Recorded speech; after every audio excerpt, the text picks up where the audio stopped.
Hello, everyone, and welcome back to STW Sports. I'm host Samuel Wright, joined here by Middlesbrough fan Darryl Johnson. Welcome to the show, Darryl. And the first question I'm going to ask you is a 1-1 draw on the opening day of the season against Fulham just yesterday. What were your thoughts about the game? Personally, I thought we were poor, especially the first half. Second half, I thought we sort of got into the game a bit more. You know, we got the equaliser from Bowler, which was massive. Great scenes in the away end as well. It was great to have the fans back as well, I thought was something that's been missing for the past 18 months. And we always say that football is nothing without the fans. And the Fulham result, to get a 1-1 draw away from home against a team that are really, I'd say, challenging for the promotion and probably the title, if not that. But I think there was a very strong team for them, and to come with a draw is a massive result. I mean, obviously, you want to go on about the fans. You obviously this weekend as well, you take on Bristol City, I believe, at the Riverside. The first game you'll have had fans in since March 2020, which is a 2-2 draw with Nottingham Forest. How excited are you to get back there to the Riverside and support the team? Oh, I can't wait. I was at the trial game with Bournemouth when we drew 1-0 with them last season. That was when we had 1,000 fans in. And that was good. To be honest with you, I think the 1,000 fans made more atmosphere than Fulham did all game. I know, don't come in here to roast any fans, but it's true. The atmosphere for them was poor. But it'll be nice to see fans back at the Riverside because, you know, where I sit, there's a lot of regulars who sit behind us, and we get on with them very well. We chat to them before the game, and that's one thing I miss about going to the Borough games. You know, you get to see the passion in the fans, you get to communicate with other people. That's what I like about it. But I think just getting the fans back there is going to give the players a massive, massive boost in confidence. And I think the Bristol City turnout will probably be good as well. I think we've given them over 1,500 or something, which I think is a decent turnout for there. And I'm looking forward to it. It should be, you know, I'm hoping for at least 26,000, because that's like the most we've had in the past 2 seasons, 26,000. And we've got a stadium that holds 34,000. So, you know, a lot of empty seats, which we could do without really. And just to see the fans back in the stadium and hopefully a nice big crowd would be good. Yep, and obviously right now you got Neil Warnock in charge, 4 promotions to the Premier League in his career. How do you think he's doing so far as manager? Fantastic job. I think it's difficult with the fact that we don't have the funds required to buy the top signings that we need to, but we've made some good signings already. I know a lot of them are free agents. You know, Ikpiazu, whoever you pronounce his name, you know, from Wickham. You know, he's a good signing in pre-season. Performed well. We've kept Duncan Watmore. He was a big player last season, scored one of the goals of the season. You know, we've got some really good players in that team, and the same squad from last season as well. You know, I couldn't really fault the team's effort last season, so I'm hoping this season we can go on and do the same. But as a manager, Neil Warnock, we know what he's like when it comes to championship promotions. I think it's a very difficult ask. You know, it's a big ask for him to try and take us up to the Premier League. Personally, I know he's got the experience, but I don't think we have enough signings in the team at the minute. We haven't got enough players in the team. We haven't got a big enough squad, and we haven't got enough squad depth, in my opinion, to take us up there. But I don't see why we can't challenge for the players, because I think the players that we already have at the minute are very good. And obviously transfer window, quite a few ins and outs during the summer. What did you make of the transfer window as a whole?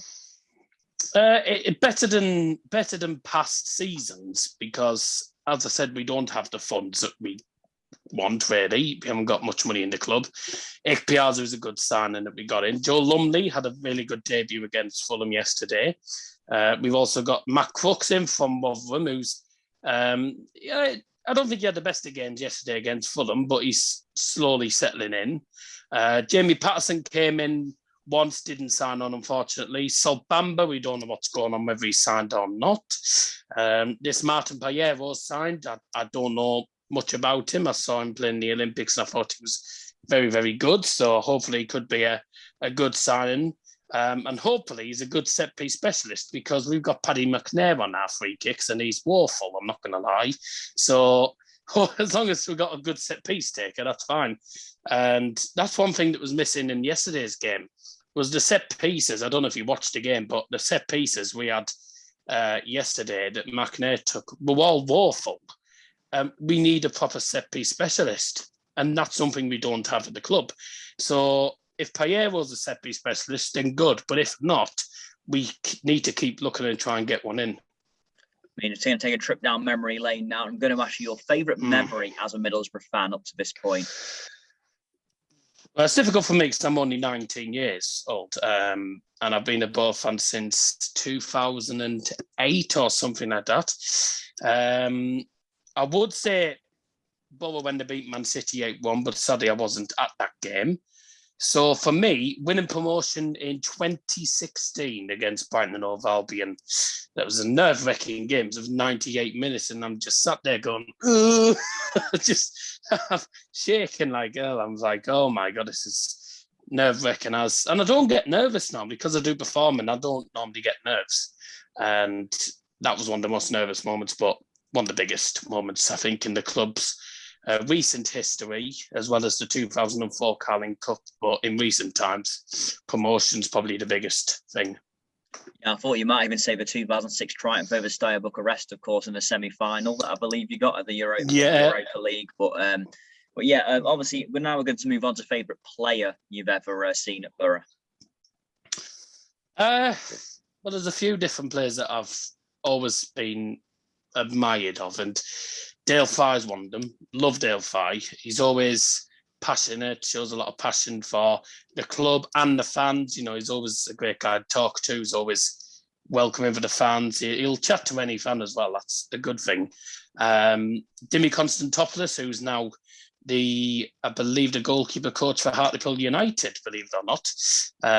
He's one of my favourite players for the Bow as well. But one of my favourite players of all time that I've actually seen live is George Friend. George Friend. I just absolutely love George Friend. I've met him on many occasions. He's always up for a chat, likes a good joke, always puts 110% in effort into everything, and just absolutely adored the club. I'm not going to lie, I was absolutely devastated when he left for Birmingham as well, but as I say, life moves on. Yep, and final question about memories. Is favourite manager you've had at the club? Aitor Karanka for me. I liked Aitor Karanka. He was a really, really good manager. Again, another one showed passing. Tony Pulis, wasn't a fan of his football, but was very entertaining to watch because I sit behind the away dugout, so I could see everything that's going on. It was very entertaining to watch him. He was just going, just arms are going all over the place. It was hilarious. But Neil Warnock is one of my favourite managers, and I've always wanted to see him on the Middlesbrough touchline. I saw him when he was with Cardiff ages ago, and unfortunately we lost. But I'd say I've always wanted Warnock to be Borough manager because he just has that extra bit of spark in him, I believe, and more passion. And he showed the fans, obviously, he was celebrating with the fans yesterday after the Fulham game. He loves the club, he loves the fans. And another thing I pointed out is he's wanted to be in charge of Middlesbrough for the last 20 years. So he clearly has a fondness for the club, which I like as well. And obviously, moving forward now, looking ahead to the game on Saturday against Bristol City, have you got a score prediction for that game? I wouldn't say yet, not yet at the minute, because I'll say every game's difficult at the minute. We've got Blackpool on Wednesday night, and they're newly promoted. That's in the Cup. We don't tend to think too much about the Cup, but it's always nice to get a Cup one if we can get one. And Blackpool are a really good side. It's going to be a tough game, especially with Kenny Doogie, who scored the 2 goals for them in the player final against Lincoln. He's certainly one of the players to watch out for. They've got a good team. Bristol City on the other end as well. They just drew against Blackpool. So really, we really should go in confidence after that 1-1 draw of Fulham and the fact that they dropped points. I don't know what to make of both of them, really. I think they're both good sides in their own right. And I think Bristol City will be a tough game. If I was going to put a prediction on, I would go confident and say we'd win, but I think it'd probably be another draw for the minute. Fair enough. And the final question is going to be about whereabouts you think you'll finish in the league this season at this moment in time? It's It's difficult because, as I say, we haven't finished the transfer window. We've still got other transfer business going on here and there. We just signed another player, I think, called Luke Daniels. I think he's another backup goalkeeper, who I'm not going to lie, I don't know much about. But, there's players that you'll know stuff about, players that you won't. But I think we're just going to have to go with the flow at the minute, I think, really. I'm hoping we can push for the playoffs. I mean, if we can get promotion, that'd be great. But I think there's teams like Sheffield United who had a bad start. They'll be up there. Fulham will be up there. Bournemouth, I think, will be up there. Swansea, possibly. There's a lot of teams who've just come down. I think will be, really strong going into this season, and we're going to be in for a tough one. At the start, I predicted us to finish 8th in the league. So I still think that's going to be the case. But if we can get into the playoffs, I'll be happy. Yeah, that's fair enough, and that's a fair prediction. But that's all we've got time for today. Anyway, Darryl, thank you very much for joining me, and good luck to Middlesbrough in the coming season.